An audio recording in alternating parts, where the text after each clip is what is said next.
ni espero ni quiero que se dé crédito a la historia más extraordinaria, y, sin embargo, más familiar, que voy a referir. Tratándose de un caso en el que mis sentidos se niegan a aceptar su propio testimonio, yo habría de estar realmente loco si así lo creyera. No obstante, no estoy loco, y, con toda seguridad, no sueño. Pero mañana puedo morir y quisiera aliviar hoy mi espíritu. Mi inmediato deseo es mostrar al mundo, clara, concretamente y sin comentarios, una serie de simples acontecimientos domésticos que, por sus consecuencias, me han aterrorizado, torturado y anonadado. A pesar de todo, no trataré de esclarecerlos. A mí casi no me han producido otro sentimiento que el de horror, pero a muchas personas les parecerán menos terribles que barroques. Tal vez más tarde haya una inteligencia que reduzca mi fantasma al estado de lugar común. Alguna inteligencia más serena, más lógica y mucho menos excitable que la mía, encontrará tan solo en las circunstancias que relato con terror una serie normal de causas y de efectos naturalísimos. La docilidad y humanidad de mi carácter sorprendieron desde mi infancia. Tan notable era la ternura de mi corazón, que había hecho de mí el juguete de mis amigos. Sentía una auténtica pasión por los animales, y mis padres me permitieron poseer una gran variedad de favoritos. Casi todo el tiempo lo pasaba con ellos, y nunca me consideraba tan feliz como cuando les daba de comer o los acariciaba. Con los años aumentó esta particularidad de mi carácter, y cuando fui un hombre hice de ella una de mis principales fuentes de gozo. Aquellos que han profesado afecto a un perro fiel y sagaz no requieren la explicación de la naturaleza o intensidad de los gozos que eso puede producir. En el amor desinteresado de un animal, en el sacrificio de sí mismo, hay algo que llega directamente al corazón del que con frecuencia ha tenido ocasión de comprobar la amistad mezquina y la frágil fidelidad del hombre natural. Me casé joven. Tuve la suerte de descubrir en mi mujer una disposición semejante a la mía. Habiéndose dado cuenta de mi gusto por estos favoritos domésticos, no perdió ocasión alguna de proporcionármelos de la especie más agradable. Tuvimos pájaros, un pez de color de oro, un magnífico perro, conejos, un mono pequeño y un gato. Era este último animal muy fuerte y bello, completamente negro y de una sagacidad maravillosa. Mi mujer, que era, en el fondo, algo supersticiosa, hablando de su inteligencia, aludía frecuentemente a la antigua creencia popular que consideraba a todos los gatos negros como brujas disimuladas. No quiere esto decir que hablara siempre en serio sobre este particular, y lo consigno sencillamente porque lo recuerdo. Plutón, llamábase así el gato, era mi predilecto amigo. Solo yo le daba de comer, y a donde quiera que fuese me seguía por la casa. Incluso me costaba trabajo impedirle que me siguiera por la calle. Nuestra amistad subsistió así algunos años, durante los cuales mi carácter y mi temperamento, me sonroja confesarlo, por causa del demonio de la intemperancia, sufrió una alteración radicalmente funesta. De día en día me hice más taciturno, más irritable, más indiferente a los sentimientos ajenos. Empleé con mi mujer un lenguaje brutal, y con el tiempo la afligí incluso con violencias personales. Naturalmente, mi pobre favorito debió de notar el cambio de mi carácter. No solamente no les hacía caso alguno, sino que los maltrataba. Sin embargo, por lo que se refiere a Plutón, aún despertaba en mí la consideración suficiente para no pegarle. En cambio, no sentía ningún escrúpulo en maltratar a los conejos, al mono e incluso al perro, cuando, por casualidad o afecto, se cruzaban en mi camino. Pero iba secuestrándome mi mal, porque ¿qué mal admite una comparación con el alcohol? Andando el tiempo, el mismo Plutón, que envejecía y, naturalmente se hacía un poco huraño, comenzó a conocer los efectos de mi perverso carácter. Una noche, en ocasión de regresar a casa completamente ebrio, de vuelta de uno de mis frecuentes escondrijos del barrio, me pareció que el gato evitaba mi presencia. Lo cogí, pero él, horrorizado por mi violenta actitud, me hizo en la mano, con los dientes, una leve herida. De mí se apoderó repentinamente un furor demoníaco. En aquel instante dejé de conocerme. Pareció como si, de pronto, mi alma original hubiese abandonado mi cuerpo, y una ruindad superdemoníaca, saturada de ginebra, se filtró en cada una de las fibras de mi ser.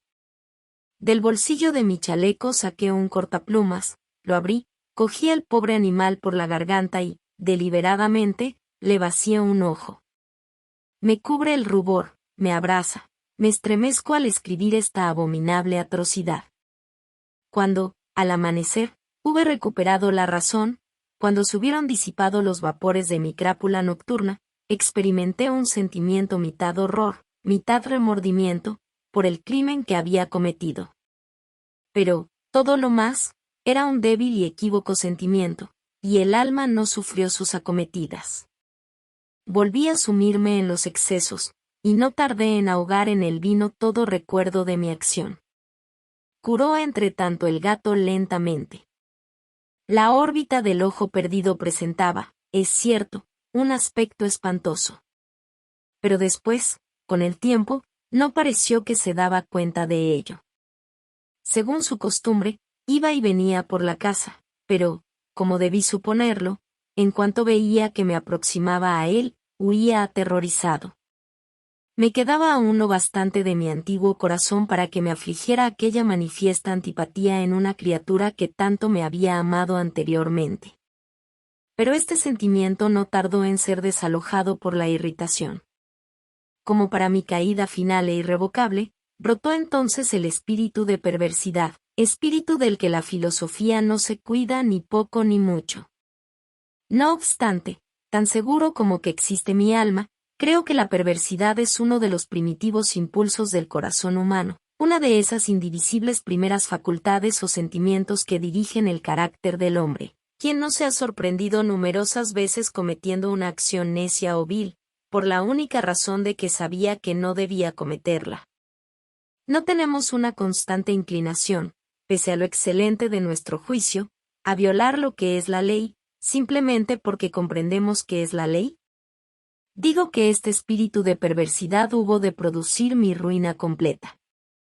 El vivo e insondable deseo del alma de atormentarse a sí misma, de violentar su propia naturaleza, de hacer el mal por amor al mal, me impulsaba a continuar y últimamente a llevar a efecto el suplicio que había infligido al inofensivo animal. Una mañana, a sangre fría, ceñí un nudo corredizo en torno a su cuello y lo ahorqué de la rama de un árbol. Lo ahorqué con mis ojos llenos de lágrimas, con el corazón desbordante del más amargo remordimiento. Lo ahorqué porque sabía que él me había amado, y porque reconocía que no me había dado motivo alguno para encolerizarme con él. Lo ahorqué porque sabía que al hacerlo cometía un pecado mortal que comprometía a mi alma inmortal, hasta el punto de colocarla, si esto fuera posible, lejos incluso de la misericordia infinita del muy terrible y misericordioso Dios. En la noche siguiente al día en que fue cometida una acción tan cruel, me despertó del sueño el grito de «¡Fuego!». Ardían las cortinas de mi lecho. La casa era una gran hoguera. No sin grandes dificultades, mi mujer, un criado y yo logramos escapar del incendio.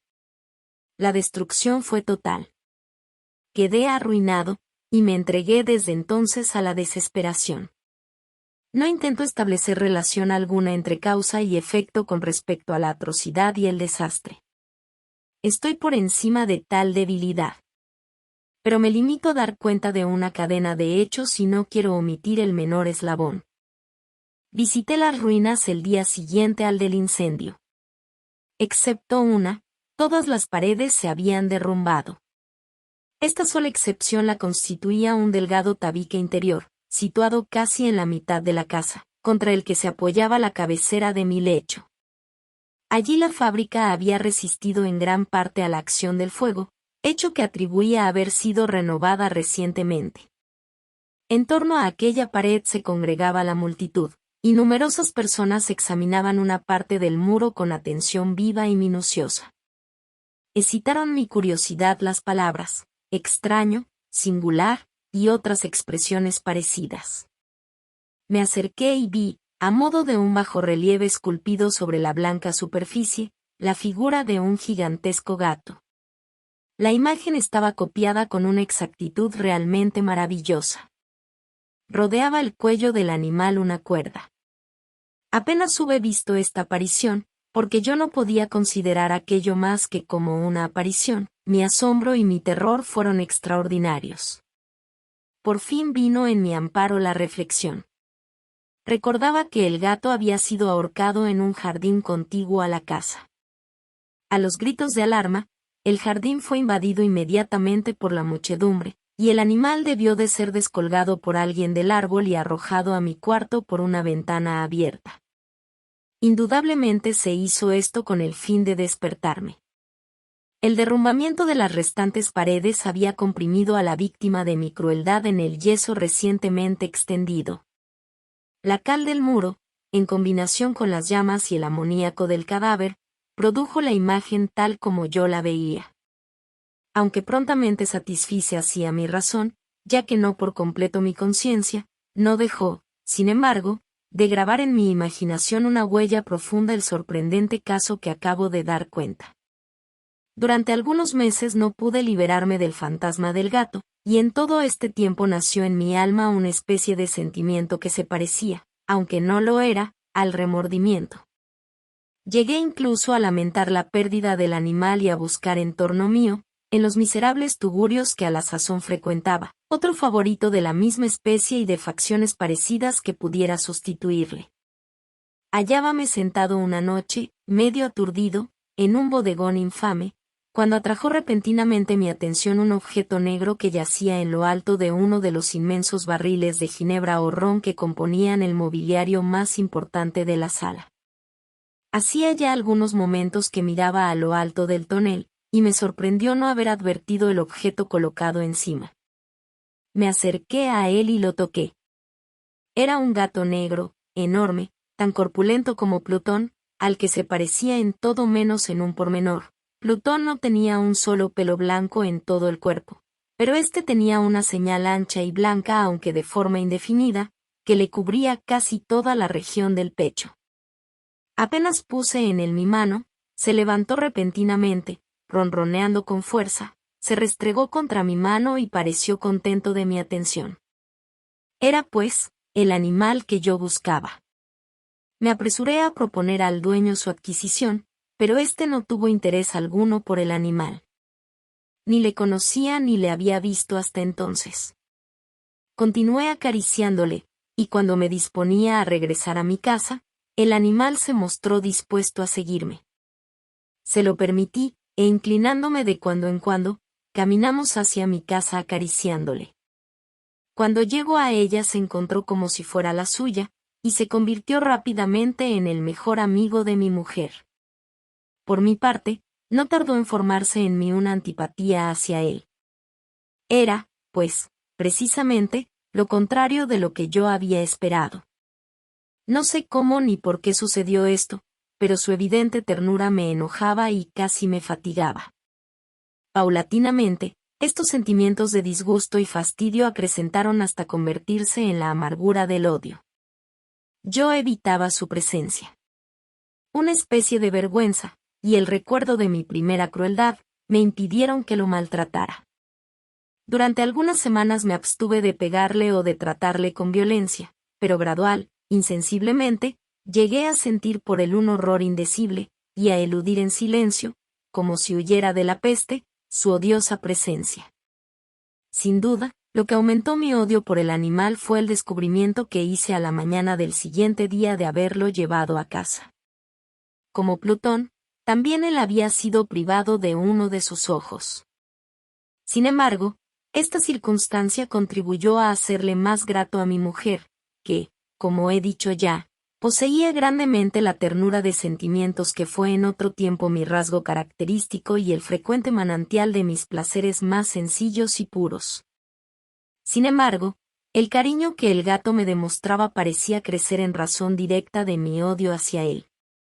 Con una tenacidad imposible de hacer comprender al lector, seguía constantemente mis pasos. En cuanto me sentaba, acurrucábase bajo mi silla, o saltaba sobre mis rodillas, cubriéndome con sus caricias espantosas. Si me levantaba para andar, metíase entre mis piernas y casi me derribaba, o bien, clavando sus largas y agudas garras en mi ropa, trepaba por ellas hasta mi pecho. En esos instantes, aun cuando hubiera querido matarle de un golpe, me lo impedía en parte el recuerdo de mi primer crimen, pero, sobre todo, me apresuro a confesarlo, el verdadero terror del animal. Este terror no era positivamente el de un mal físico, y, no obstante, me sería muy difícil definirlo de otro modo. Casi me avergüenza confesarlo. Aún en esta celda de malhechor, casi me avergüenza confesar que el horror y el pánico que me inspiraba el animal habíanse acrecentado a causa de una de las fantasías más perfectas que es posible imaginar. Mi mujer, no pocas veces, había llamado mi atención con respecto al carácter de la mancha blanca de que he hablado y que constituía la única diferencia perceptible entre el animal extraño y aquel que había matado yo. Recordará, sin duda, el lector que esta señal, aunque grande, tuvo primitivamente una forma indefinida. Pero lenta, gradualmente, por fases imperceptibles y que mi razón se esforzó durante largo tiempo en considerar como imaginaria, había concluido adquiriendo una nitidez rigurosa de contornos. En ese momento era la imagen de un objeto que me hace temblar nombrarlo. Era, sobre todo, lo que me hacía mirarle como a un monstruo de horror y repugnancia, y lo que, si me hubiera atrevido, me hubiese impulsado a librarme de él. Era ahora, digo, la imagen de una cosa abominable y siniestra, la imagen de la horca. Oh lúgubre y terrible máquina, máquina de espanto y crimen, de muerte y agonía.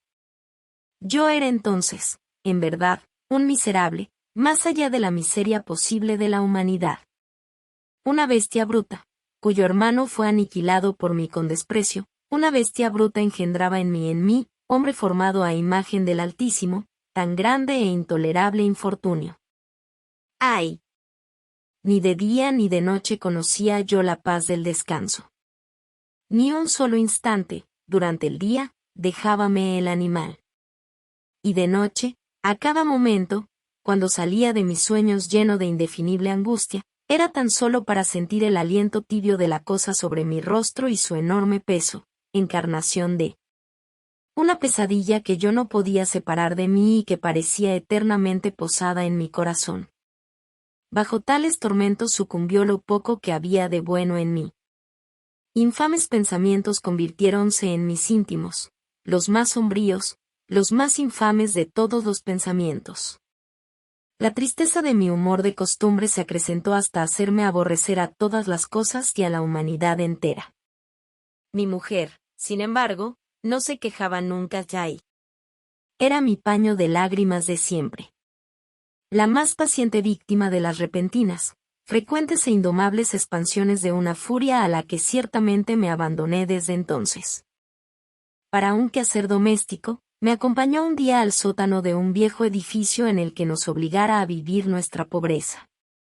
Por los agudos peldaños de la escalera me seguía el gato, y, habiéndome hecho tropezar la cabeza, me exasperó hasta la locura. Apoderándome de un hacha y olvidando en mi furor el espanto pueril que había detenido hasta entonces mi mano, dirigí un golpe al animal, que hubiera sido mortal si le hubiera alcanzado como quería. Pero la mano de mi mujer detuvo el golpe. Una rabia más que diabólica me produjo esta intervención. Liberé mi brazo del obstáculo que lo detenía y le hundí a ella el hacha en el cráneo. Mi mujer cayó muerta instantáneamente, sin exhalar siquiera un gemido. Realizado el horrible asesinato, inmediata y resueltamente procuré esconder el cuerpo. Me di cuenta de que no podía hacerlo desaparecer de la casa, ni de día ni de noche, sin correr el riesgo de que se enteraran los vecinos. Asaltaron mi mente varios proyectos. Pensé por un instante en fragmentar el cadáver y arrojar al suelo los pedazos. Resolví después cavar una fosa en el piso de la cueva. Luego pensé arrojarlo al pozo del jardín. Cambié la idea y decidí embalarlo en un cajón, como una mercancía, en la forma de costumbre, y encargar a un mandadero que se lo llevase de casa. Pero, por último, me detuve ante un proyecto que consideré el más factible. Me decidí a emparedarlo en el sótano, como se dice que hacían en la Edad Media los monjes con sus víctimas. La cueva parecía estar construida a propósito para semejante proyecto.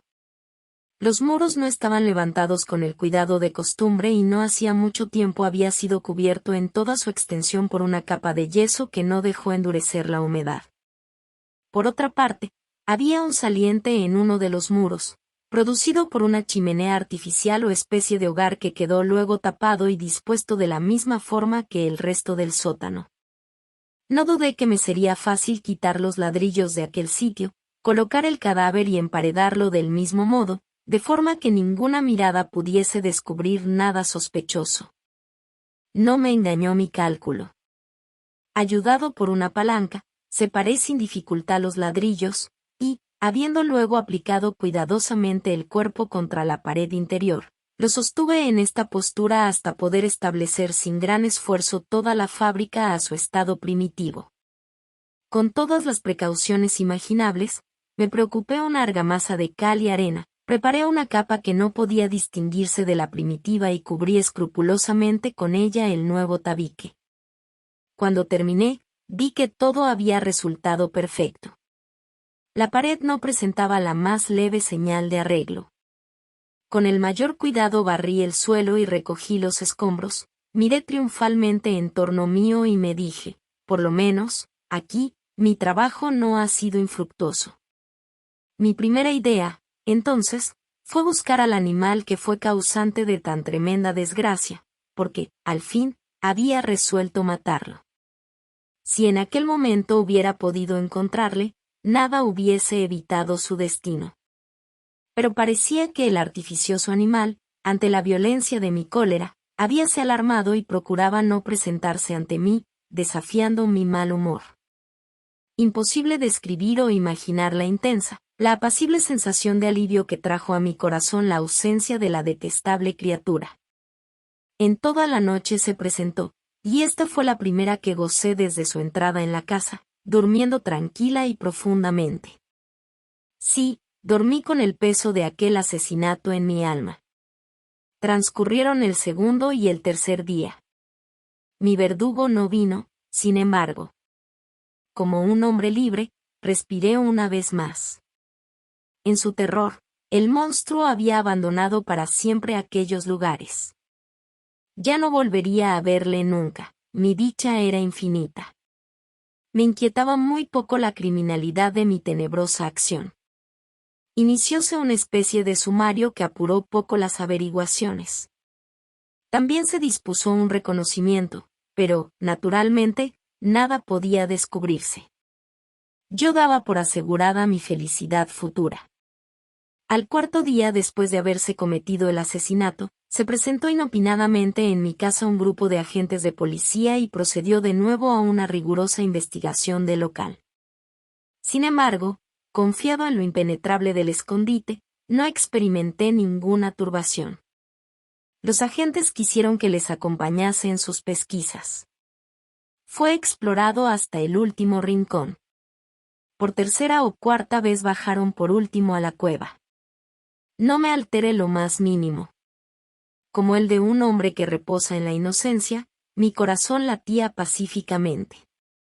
Recorrí el sótano de punta a punta, crucé los brazos sobre mi pecho y me paseé indiferente de un lado a otro. Plenamente satisfecha, la policía se disponía a abandonar la casa. Era demasiado intenso el júbilo de mi corazón para que pudiera reprimirlo.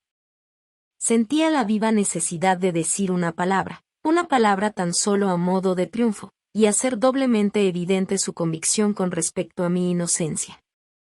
Señores, dije, por último, cuando los agentes subían la escalera, es para mí una gran satisfacción habrá desvanecido sus sospechas. Deseo a todos ustedes una buena salud y un poco más de cortesía. Dicho sea de paso, señores, tienen ustedes aquí una casa construida, apenas sabía lo que hablaba, en mi furioso deseo de decir algo con aire deliberado. Puedo asegurar que esta es una casa excelentemente construida. ¿Estos muros, se van ustedes, señores? Estos muros están construidos con una gran solidez. Entonces, por una fanfarronada frenética, golpeé con fuerza, con un bastón que tenía en la mano en ese momento, precisamente sobre la pared del tabique tras el cual yacía la esposa de mi corazón. ¡Ah! Que por lo menos Dios me proteja y me libre de las garras del archidemonio. Apenas hubose hundido en el silencio el eco de mis golpes, me respondió una voz desde el fondo de la tumba. Era primero una queja, velada y encontrada como el sollozo de un niño. Después, enseguida, se hinchó en un prolongado, sonoro y continuo, completamente anormal e inhumano, un alarido, un aullido, mitad horror, mitad triunfo, como solamente puede brotar del infierno. Horrible armonía que surgiera al unísono de las gargantas de los condenados en sus torturas y de los demonios que gozaban en la condenación. Sería una locura expresaros mis sentimientos. Me sentí desfallecer y, tambaleándome, caí contra la pared opuesta. Durante un instante detuviéronse en los escalones los agentes. El terror los había dejado atónitos. Un momento después, 12 brazos robustos atacaron la pared, que cayó a tierra de un golpe. El cadáver, muy desfigurado ya y cubierto de sangre coagulada, apareció, rígido, a los ojos de los circundantes. Sobre su cabeza, con las rojas fauces dilatadas y llameando el único ojo, se posaba el odioso animal cuya astucia me llevó al asesinato y cuya reveladora voz me entregaba al verdugo. Yo había emparedado al monstruo en la tumba.